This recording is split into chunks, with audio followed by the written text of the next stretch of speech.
Sunday Night Production. Dans cette nouvelle capsule, nous allons explorer le lien entre la course à pied et la santé mentale. Alors si vous voulez combattre votre stress, votre anxiété en courant, vous êtes au bon endroit, c'est parti. Pour beaucoup d'entre nous, le running est plus qu'un sport. C'est une quête de bien-être et de santé. Chaque vendredi du 1er au 22 décembre, le docteur Marine L'Orphelin vous partage ses meilleurs conseils pour rester en forme tout l'hiver. Des stratégies pour renforcer vos défenses immunitaires, optimiser votre système digestif ou encore comprendre l'impact des hormones sur vos performances en course à pied, préparez-vous à mettre votre santé au premier plan. Bonne écoute! Bonjour à toutes, bonjour à tous, soyez les bienvenus dans notre nouveau format, la capsule santé. Chaque vendredi du 1er au 22 décembre, nous allons explorer tous les aspects essentiels de la santé du coureur. Et aujourd'hui, nous vous proposons un épisode spécial consacré à l'optimisation de la santé mentale, parce qu'il ne faut pas l'oublier, la santé mentale, elle est tout aussi importante que le reste. Et je ne sais pas vous, mais est-ce que vous avez déjà ressenti un état de bien-être juste après être allé courir, qui n'a jamais remarqué aussi une amélioration de son caractère, de son humeur après des semaines de pratique d'entraînement? Eh bien, si vous voulez savoir comment faire pour booster ces effets positifs de la course à pied, eh bien, vous êtes au bon endroit puisque c'est le sujet du jour. Et pour nous aider à voir la vie en rose, j'ai le plaisir d'être accompagné par le docteur Marine L'Orphelin, médecin, autrice du livre En pleine forme, publié aux éditions Marabout et pratiquante assidue de la course à pied puisqu'elle est toute récemment finisheuse du marathon de New York. Marine, merci beaucoup d'avoir accepté notre invitation et de participer à ce nouveau programme. Comment est-ce que ça va quelques semaines après ton marathon? Pas trop mal aux jambes? Déjà, merci beaucoup de me proposer de participer à ce format que je trouve hyper intéressant et je vous écoute très régulièrement. Donc vraiment, ça me fait extrêmement plaisir. Je peux dire que ça va. J'ai été quand même très fatiguée après ce marathon. J'ai eu une prépa mouvementée avec une blessure au genou qui m'a un peu paralysée et donc j'ai pas pu m'entraîner correctement sur les dernières semaines avant le marathon. Donc je l'ai couru avec beaucoup de difficultés, mais j'ai appris. Voilà, j'ai appris grâce à ce marathon et je suis quand même très fière d'être arrivée au bout. T'es arrivée au bout et puis j'imagine quand même avec des sensations, des émotions qui étaient quand même très très fortes. Ah bah effectivement, le marathon de New York, c'est un marathon mythique avec une ambiance extraordinaire. Donc beaucoup d'émotions ressenties grâce à cette foule, au soutien des gens présents sur le côté, mais aussi des émotions positives, personnelles. Voilà, la fierté d'être allé au bout et de s'être dépassé. Et justement, on va parler un peu de ces défis qu'on se lance et quel impact ils peuvent avoir sur nous. Mais pour débuter notre conversation, j'aimerais qu'on se penche justement sur la santé mentale. Alors c'est vrai que la santé mentale, aujourd'hui, c'est un mot qu'on entend beaucoup, mais c'est un mot assez récent, puisqu'il y a encore une quinzaine d'années, très peu de monde parlait de santé mentale. Et aujourd'hui, je ne veux pas dire que c'est un mot à la mode, mais même si c'est tant mieux que ce soit un mot à la mode, je vais dire, parce que plus on en parle, mieux c'est. Mais c'est vrai que c'est devenu un mot un peu valise. Est-ce que tu peux nous aider peut-être à nous expliquer ce qu'il y a derrière la santé mentale d'un point de vue peut-être un petit peu plus médical ? Alors, ce qu'il faut comprendre, c'est que la santé mentale, c'est pas seulement l'absence de troubles psychologiques ou l'absence de maladies psychiatriques. C'est vraiment un état de bien-être qui permet à chacun de réaliser son plein potentiel, de faire face aux difficultés de la vie, de travailler aussi avec succès de manière productive et d'être en mesure d'apporter une contribution à la communauté. Ça, c'est la définition de l'OMS, en fait. C'est vraiment pour que vous compreniez que être bien mentalement, être en bonne santé mentale, ça englobe finalement tous ces aspects-là de la vie. Et donc, on peut dire que la santé mentale, elle est déterminée par de nombreux facteurs socio-économiques. On sait que si on est en situation de précarité, c'est quand même plus dur à vivre. Des facteurs biologiques, environnementaux, donc si on est en bonne santé, si on vit dans un environnement aussi qui nous permet de nous sentir bien, et aussi l'environnement de travail. Et donc on en parle aussi beaucoup aujourd'hui avec le burn-out notamment. Donc les conditions de travail sont un élément déterminant de la santé mentale. Donc finalement, on a peut-être une vision un peu extrême de la santé mentale. C'est les gens qui souffrent de dépression, c'est les gens qui souffrent d'anxiété sévère, mais on est tous concernés par ce sujet-là finalement, parce qu'on peut tous être confrontés à des moments de haut, de moins bien. La vie n'est pas un long fleuve tranquille. Tout à fait, on peut tous être concernés par ces troubles psychologiques, sans rentrer justement parfois dans des maladies comme la dépression, la bipolarité, la schizophrénie, mais juste vivre avec du stress chronique, avoir des petits coups de moins bien, comme on dit, vivre un deuil, ce sont des événements qui peuvent être perturbants pour notre santé mentale. Et moi, la première, en fait, j'en parle justement pas mal dans le livre aussi, je me livre sur les hauts et les bas que j'ai eu dans ma vie, avec des difficultés, notamment avec des crises d'angoisse et le développement d'un véritable trouble anxieux qui m'accompagne encore aujourd'hui dans mon quotidien. Donc voilà, j'ai voulu libérer la parole sur ce sujet et je trouve ça génial qu'on en parle aujourd'hui. Et moi aussi, figure-toi, on reparlera tout à l'heure justement de l'anxiété parce que moi c'est un sujet qui m'intéresse beaucoup et je suis sûr nos auditeurs aussi et tu nous partageras un peu tes conseils. Alors maintenant qu'on a défini un peu plus ce qu'est la santé mentale, on va s'intéresser dans cet épisode au lien justement entre notre pratique de la course à pied et l'amélioration de notre bien-être et le running, la course à pied, le sport en général. Mais c'est vrai que les sports d'endurance ont tendance il paraît, à libérer peut-être un petit peu plus d'hormones. Donc, en quoi la course à pied peut libérer ce qu'on appelle souvent les endorphines, tu sais, les hormones du bonheur. Parce que j'imagine qu'il y a un peu aussi, peut-être du fantasme. Il y a beaucoup de choses qui se cachent derrière ces fameuses hormones qui sont assez fascinantes. Mais est-ce que tu peux nous éclairer, à voir un petit peu plus clair sur les effets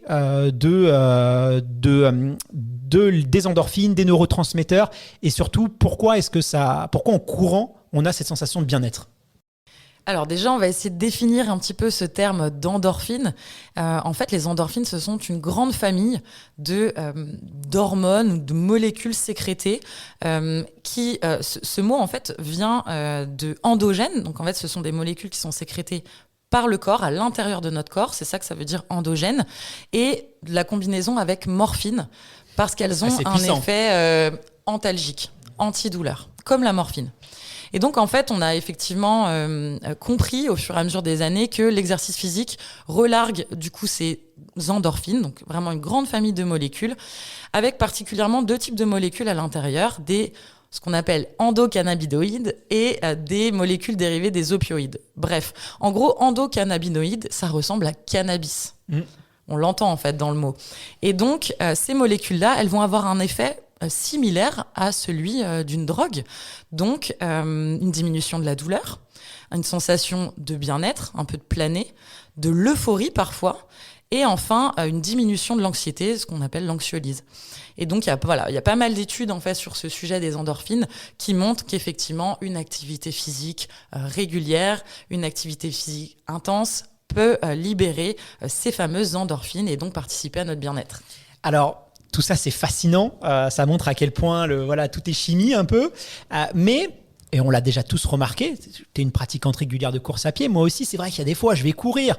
J'ai un shoot, je me sens un sentiment de bien-être qui est énorme. Et vraiment, c'est trop bien, quoi. J'adore ça. Mais il y a d'autres fois où c'est un peu plus compliqué, où là, j'ai l'impression que les endorphines, elles jouent à cache-cache avec moi.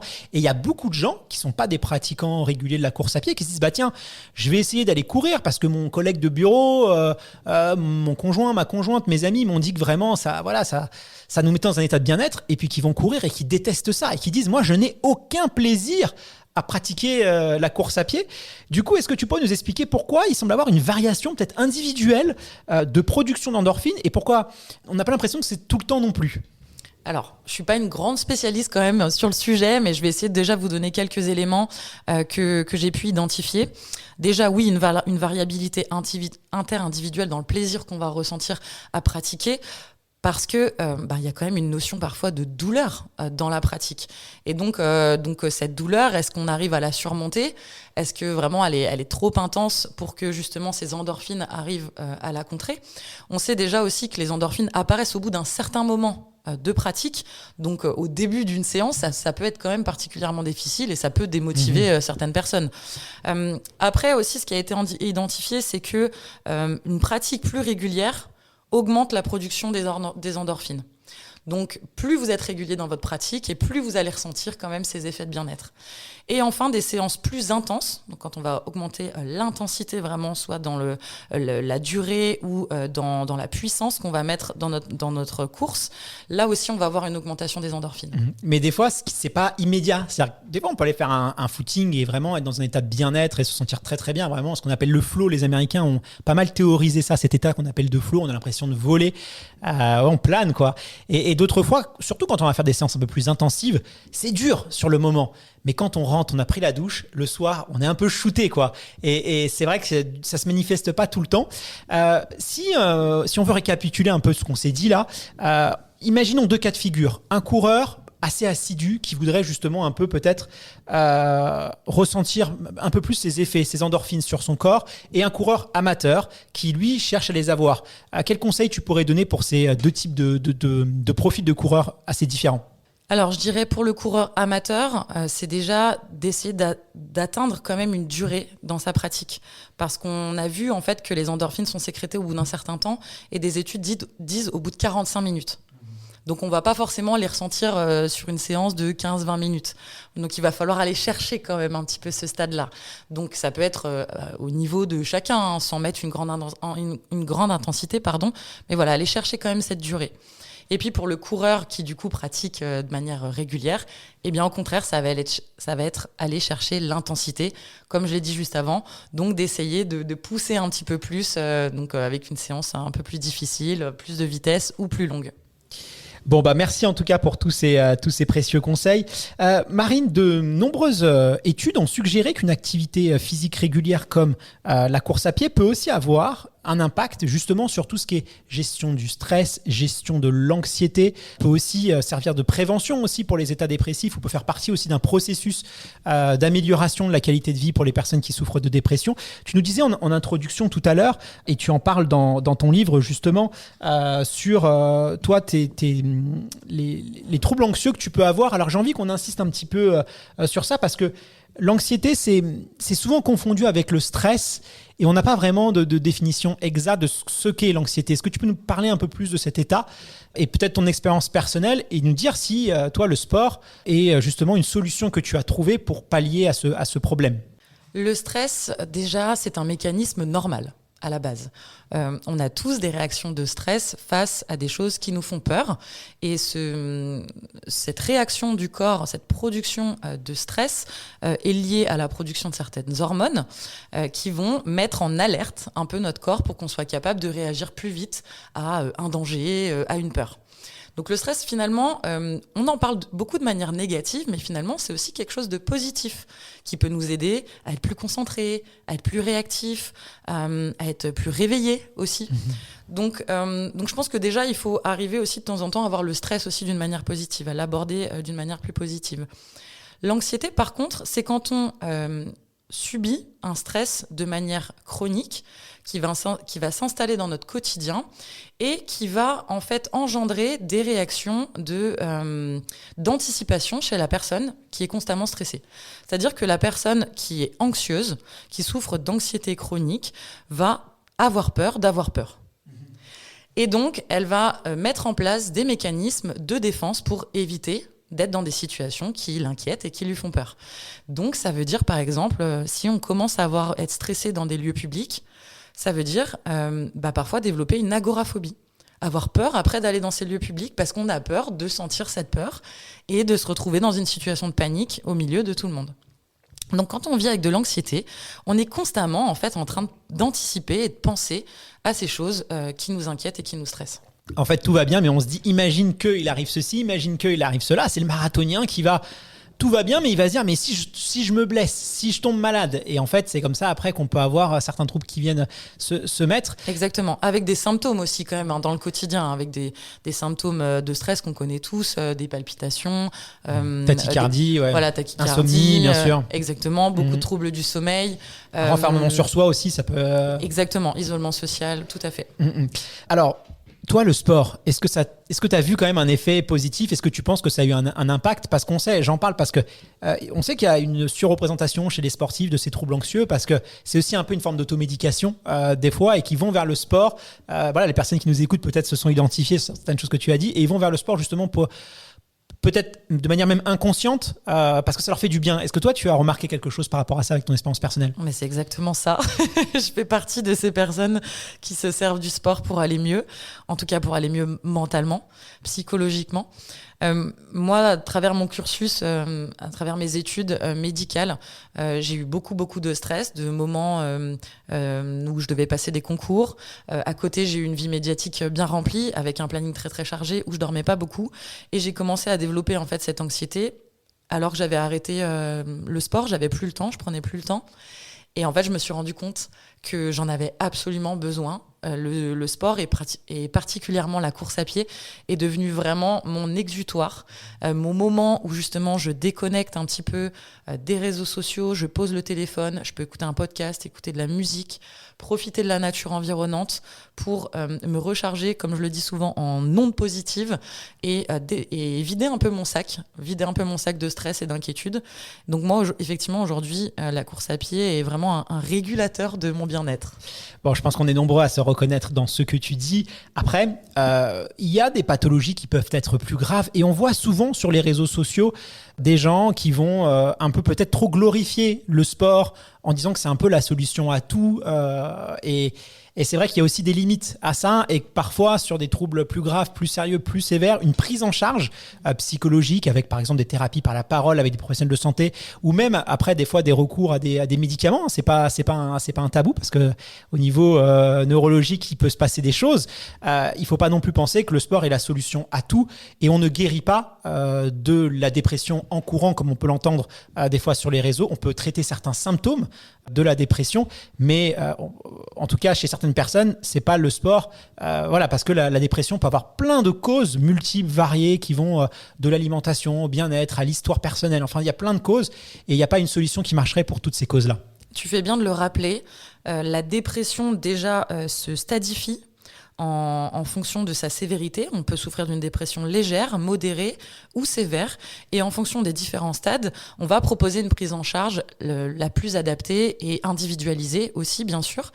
Et donc, on le sait, par exemple, quand on souffre d'une dépression légère, qu'une thérapie, comme tu le disais, par la parole, des psychothérapies par des professionnels, une mise en place de certaines techniques de relaxation, méditation, sport doux, ou accompagné de la pratique sportive peut suffire. Par contre, quand on rentre dans des états de dépression modérés ou sévères, on va facilement avoir recours aux médicaments quand même, parce qu'on a besoin de rebooster les neurotransmetteurs positifs, de relancer la sécrétion de ces neurotransmetteurs positifs qui est stoppée dans la dépression. Donc on donne des médicaments pour ça.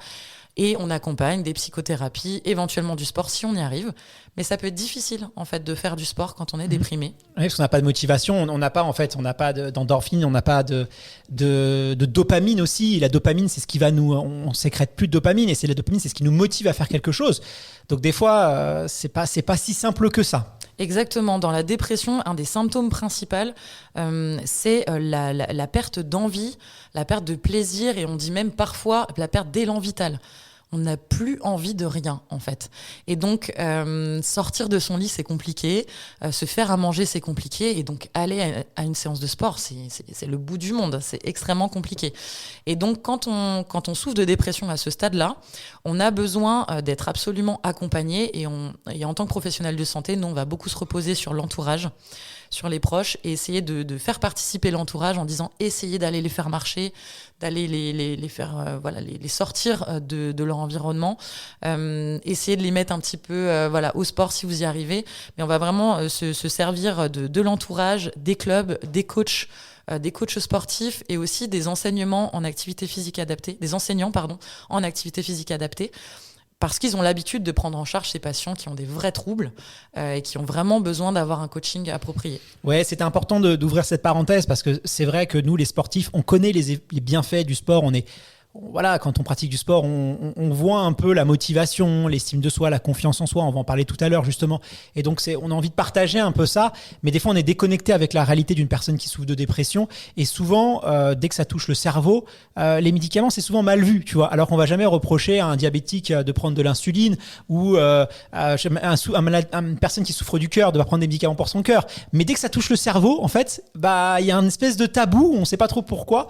Et des fois, on peut avoir des réactions, même si les antidépresseurs, il y a plein d'études, voilà, sur est-ce que ça guérit ou pas. Mais en tout cas, tout ce qui est au niveau de la dopamine, on sait quand même qu'aujourd'hui, on a des molécules qui sont capables d'améliorer, justement, donner cette envie à la personne de ne serait-ce que sortir de son lit, d'ouvrir ses fenêtres parce qu'on en est là. Donc, il faut aussi des fois, voilà, faire attention à ce qu'on peut dire et être peut-être un peu plus dans l'empathie, dans l'écoute, de comprendre ces situations-là. Et le sport n'est malheureusement pas la solution à tout. Voilà, le message est j'espère passé. Alors, j'aimerais qu'on parle un peu plus. Quand on parle de santé mentale, il y a aussi une question d'estime de soi, il y a aussi une question de confiance en soi. C'est pas seulement hormonal, il y a aussi un travail sur le long cours qui va s'opérer. Et j'ai remarqué que peut-être la première étape, c'est d'aller courir. Ça, c'est déjà le premier pas. Mais j'ai remarqué que beaucoup de personnes, le fait de se lancer un défi, alors ça peut être un défi de courir 20 km sans s'arrêter, ça peut être de faire un 10 km en compétition, un semi-marathon, un trail, un marathon, mais le fait de se lancer un défi et de se préparer à ce défi-là, et ben là on va avoir quelque chose qui va être encore plus boosté au niveau justement de la confiance en soi, l'estime de soi, de se rendre compte des capacités de notre corps. Combien de personnes ont dit mais moi je me sentais incapable de courir un marathon, on m'aurait dit il y a 5 ans tu vas courir un marathon, j'aurais dit mais c'est impossible, je peux même pas courir 3 km, et ils y sont parvenus. Est-ce que justement, en termes de confiance, d'estime de soi, les défis, l'accomplissement, c'est quelque chose qui va jouer? Moi, j'ai remarqué ça. Qu'est-ce que tu en penses, toi, qui as fait un marathon aussi? Je suis d'accord avec toi sur tous les aspects que tu viens de mentionner. Ça a été aussi étudié, analysé, et effectivement, il y a beaucoup d'effets psychiques de la pratique physique, notamment ce sentiment de confiance en soi. Ils appellent ça dans les études d'efficacité personnelle.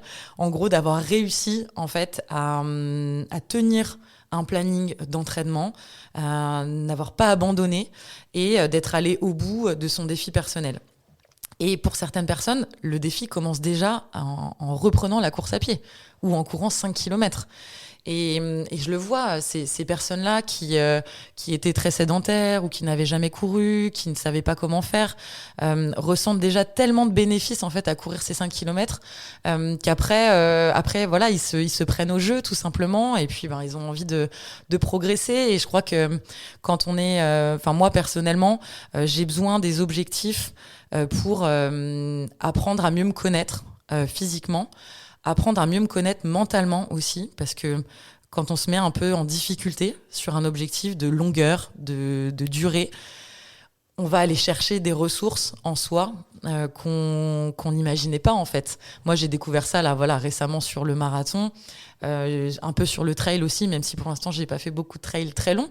Mais quand même, quand on fait de la montée pendant des heures et que on sait qu'il y en a encore plusieurs derrière qui arrivent, je trouve que voilà, ça permet de renforcer vraiment son mental et d'accepter en fait, d'accepter un peu la douleur, d'accepter un peu la souffrance, et après dans la vie quotidienne, d'accepter en fait qu'il y a des moments où ça va pas, et de se dire en fait j'ai les ressources pour surmonter ces difficultés. Et on peut avoir développé ces ressources grâce au sport. Ouais, c'est hyper intéressant, et moi je suis convaincu que c'est un petit peu la clé, parce que quand on va préparer une compétition, ou même quand on va essayer d'avoir une activité physique régulière, parce que les effets, voilà, il faut quand même une certaine forme de régularité. Eh bien, on va créer aussi une forme de cercle vertueux. Moi, j'ai vu des gens qui commençaient à courir comme ça, juste pour se vider la tête, perdre quelques kilos. Et puis, quelques semaines après, ils vont arrêter de fumer. Naturellement, ça va arriver. Puis ensuite, ils vont arrêter la junk food, les fast food, ils vont commencer à manger un peu plus équilibré. Et puis leur fréquentation aussi vont changer, ils vont fréquenter de nouvelles personnes qu'ils n'auraient peut-être jamais rencontrées s'ils n'avaient pas pratiqué la course à pied. Et en fait, ça va créer une espèce de cercle vertueux. Alimentation, ils vont faire attention à leur sommeil. Et tout ça, c'est ce qui va faire en sorte que notre santé mentale, elle va considérablement s'améliorer. C'est pas que la pratique du sport, c'est aussi un tout avec le sommeil, l'alimentation, les gens. Tout ça va jouer. Complètement. En fait, si on se met à pratiquer un sport avec, comme tu le disais, de la régularité et une envie, un objectif, on va forcément en fait devoir adapter tout le reste de notre mode de vie pour atteindre ces objectifs, parce que quand on dort pas assez, on se rend vite compte que sa séance de course à pied derrière, elle est moins simple, elle est moins facile, on a plus de douleur, on n'a pas envie. Alors que quand on dort mieux, on récupère bien, et derrière, forcément, on est plus en forme pour ces prochaines séances. On va se mettre aussi, bien sûr, à manger mieux, parce qu'on a besoin de bons nutriments pour prendre soin de ce corps. Si on fait de la musculation, on va avoir besoin d'avoir une alimentation plus riche pour se muscler dans cet objectif-là. Et voilà, la cigarette, c'est encore, par exemple, un autre lien vertueux de la mise en route de l'activité physique, parce qu'aussi, comme on le disait juste avant, on a réussi à renforcer nos capacités de prise de décision, notre confiance en nous, et donc on sent on est confiant aussi pour arrêter de fumer. Donc je trouve que vraiment la mise en place d'une activité physique régulière, voire la course à pied, si on aime ça, peut réellement impacter toute notre santé mentale, mais aussi physique, et nous permettre d'atteindre un bien-être global. Il y a aussi un point sur lequel j'ai envie d'appuyer, c'est la dimension sociale, parce que c'est vrai qu'on reproche souvent, on dit souvent, et c'est la réalité, le running est un sport individuel. Mais la dimension sociale, elle est quand même très très forte dans ce sport. Par exemple, sur les réseaux sociaux, on est l'un des sports les plus visibles, peut-être avec la fitness et la musculation. Et encore, il y a un côté peut-être un peu plus mode, et qu'on en voit un peu moins. Aujourd'hui, on voit que le running, depuis le début d'Instagram, ça fait partie de la ligne édito, et ça continue. On voit aussi qu'il y a les compétitions. Les compétitions, on a besoin aussi de se retrouver ensemble. C'est un peu comme les fans de musique. Tu sais, ils veulent aller au concert pour partager des moments ensemble. Et c'est vrai que cette dimension sociale, elle est souvent peut-être un petit peu négligée. Mais on reste, en tant qu'humain, en tant qu'homme avec un grand H, des êtres sociaux. Et parfois, on peut se dire, ouais, mais moi, je suis un solitaire, je suis ci, je suis ça. Mais cette connexion aussi, ce lien social avec les autres, c'est important pour des fois se motiver. Quand il pleut, qu'on sait qu'on est attendu par des amis, c'est quand même beaucoup mieux. Faire des fois l'effort d'aller dans un club, parce que des fois on se dit ouais, mais il y a que des champions, moi j'ai pas ma place. C'est faux, je peux vous le dire. Dans les clubs, vous avez vraiment de tous les âges, tous les niveaux, et de faire cet effort un peu social, c'est quand même bien. On rencontre de nouvelles personnes, ça nous motive, et souvent c'est quelque chose qui est un peu trop négligé. Et je pense que les gens, en essayant de plus se connecter, ils vont avoir une pratique plus durable. Moi, j'ai remarqué que les gens en club, c'est des gens qui pratiquent 5, 10, 15, 20 ans, par rapport à des gens qui ont une pratique solitaire, qui souvent, au bout d'1 an, 2 ans, arrêtent. Et donc, la dimension sociale, elle est importante pour la santé mentale, il ne faut pas l'oublier. Il faut pas l'oublier, la course à pied, c'est vrai, est vue comme un sport individuel, mais ça dépend en fait de la manière dont on souhaite la pratiquer. Moi, par exemple, j'aime bien justement cet aspect social de la course à pied. J'essaye de m'entraîner avec des amis. Donc il faut trouver effectivement des personnes qui ont envie de s'entraîner aussi et qui ont à peu près le même niveau. Et encore, quoique, on peut aussi y aller avec quelqu'un qui court moins vite ou qui n'a pas le même niveau et passer un super bon moment. Et je me suis rendu compte effectivement de l'engouement, de l'énergie positive, des belles rencontres qu'on peut faire sur les courses. Extraordinaire. Moi, j'ai enrichi en fait mon cercle d'amis depuis que je fais de la course à pied. C'est quand même assez fou.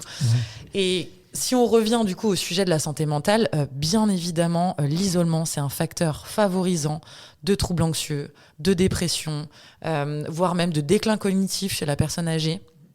Et même d'apparition de pathologies comme la démence, comme Alzheimer. Donc en fait, entretenir du lien social permet réellement d'entretenir sa santé mentale et son bien-être global. Donc tu l'as dit, mais on peut inviter tout le monde à rejoindre des clubs, à pratiquer la course avec des amis, avec la famille, s'inscrire à des courses parce que ça permet justement de créer ces moments de rencontre. Et voilà, c'est un super sport. Il faut pas hésiter à franchir le pas. Et puis en plus, avec le trail, tu as même une dimension famille, parce que des fois, il y a l'assistance, il y a le soutien. Et du coup, la famille aussi devient acteur de notre pratique sportive. Et ça, c'est très, très apprécié. Alors, on l'a vu, Marine, l'engagement dans le sport, il peut être extrêmement gratifiant. Mais est-ce qu'il n'existe pas aussi... est-ce que des fois, le sport va pas un peu trop loin ? Parce que moi-même, qui était un moi-même qui suis un grand pratiquant de la course à pied, qu'à l'époque je pouvais même courir 120, 130 km par semaine, faire 8, 9 entraînements, voilà, quand on est dans la compétition, ça va assez vite. Et des fois les gens me disaient, mais Guillaume, t'es accro, t'es dépendant au sport. Est-ce qu'il n'y a pas aussi une forme, on a parlé tout à l'heure, on a dit des mots un peu cannabis, morphine, est-ce qu'il n'y a pas aussi un risque de devenir accro, dépendant à la pratique sportive? Tout à fait, parce que comme on l'a dit, les endorphines font du bien et on peut devenir accro à ces molécules-là, mais aussi à ce boost de confiance en soi, ce boost d'adrénaline qu'on va ressentir à chaque fois qu'on va se dépasser. Et donc oui, on peut le dire, le sport, et particulièrement les sports d'endurance, les sports masculins, et donc beaucoup la course à pied, peuvent entraîner une addiction qu'on appelle la bigorexie. C'est l'addiction au sport. Et donc, comme toute addiction, on va voir en fait le développement d'une dépendance physique avec des véritables symptômes de manque si on ne pratique pas. Donc ça va être une irritabilité, des tremblements, des troubles du sommeil, et aussi une dépendance psychique, c'est-à-dire qu'on va avoir du mal en fait à se détacher de cette pratique, avec des conséquences sur notre vie quotidienne en fait, familiale, professionnelle. Donc en fait c'est quelqu'un qui va refuser d'aller à l'anniversaire de son enfant. Du mariage des fois même. D'un mariage, parce qu'il a une séance de course à pied. C'est quelqu'un qui ne va pas entendre quand on lui dit qu'il est dans l'excès. Donc voilà, il y a quand même vraiment une pratique excessive en termes de nombre de jours de pratique dans la semaine, d'heures de pratique. On est quand même dans un volume d'entraînement conséquent. Et la famille va s'en rendre compte. Et la famille va commencer à alerter cette personne. Mais cette personne ne va pas être capable de l'entendre. Ça va même l'énerver. Il y aura du déni. Il y a du déni et il y a effectivement un gros risque de blessure, parce qu'on va pousser en fait son corps au-delà de ses limites physiques avec très peu de récupération entre les entraînements, et donc un fort risque de blessure, un risque de TCA, de troubles des conduites alimentaires, parce qu'on peut moins manger pour justement améliorer ses performances, on veut perdre du poids, ou au contraire on va se restreindre sur certains types d'aliments. Ou à trop faire attention aussi à vraiment contrôler tout ce qu'on se mange, pas forcément être dans la privation. Exactement. Mais aussi vouloir des produits spécifiques, tout contrôler, les nutriments. Et ça c'est aussi un trouble alimentaire, un peu moins connu que l'anorexie, mais ça existe vraiment. Complètement, tu as tout à fait raison. Et ce qui va engendrer un isolement social, professionnel. On n'ira pas au resto, on n'ira pas au mariage, tout ça. Alors je tiens à rassurer nos auditeurs et auditrices, ça reste quand même une pathologie assez rare, et il faut distinguer le fait que des fois on est en préparation, par exemple marathon, donc oui c'est normal des fois de dire quand on est invité au restaurant avec une soirée peut-être derrière, de dire je vais venir au resto mais je vais rentrer un peu plus tôt. Donc attention, c'est normal aussi quand on est passionné par un sport d'avoir envie de pratiquer. Donc il faut quand même qu'il y ait des signes un peu marquants. Et donc il faut aussi rassurer nos auditeurs, parce que des fois on peut entendre t'es accro au sport. On l'entend tous quand on est un pratiquant régulier. Ça reste quand même quelque chose d'assez rare, et en faisant attention à certains signes, en prenant quelques précautions, on peut facilement être sensibilisé à ça et éviter les problèmes. Oui, je dirais, pour donner quelques clés pour éviter de rentrer dans la bigorexie, déjà ne pas être constamment sous pression par rapport à sa pratique de course à pied. Toujours des objectifs, toujours des compétitions, et dans une boulimie en fait de dossards. Exactement, de pas rentrer dans la boulimie des dossards, parce que ça engendre des préparations intenses, exigeantes, et donc après il faut quand même arriver à en sortir, à prendre des moments de repos et à se détacher un peu de cette pression-là. Ensuite, donc, se fixer des objectifs du coup par période, intercaler de vrais moments de repos où moi je le conseillerais, où on peut pratiquer d'autres sports. Pour le plaisir tout simplement, ou pour découvrir d'autres activités, ou pour compléter son entraînement de course à pied. Les entraînements différenciés, c'est faire un peu de natation, faire un peu de vélo. De la randonnée, de la randonnée. C'est très sympa. Voilà, mais retrouver aussi cette notion de plaisir de temps en temps, même si on aime la performance, il ne faut pas oublier qu'on ça reste un plaisir. Pour le plaisir. Exactement. D'ailleurs, dans ton livre, tu mets un test. Êtes-vous accro à la pratique sportive, avec des questions auxquelles il faut répondre. C'est par ordre par 1.5. Et donc, si vous voulez en savoir un petit peu plus, c'est un sujet que tu traites, que tu n'oublies pas et que tu traites dans ton livre en pleine forme. Donc, n'hésitez pas à aller regarder ça. Marine, ça a été un épisode passionnant. Quels sont, selon toi, les éléments clés à retenir si on veut prendre soin de sa santé mentale?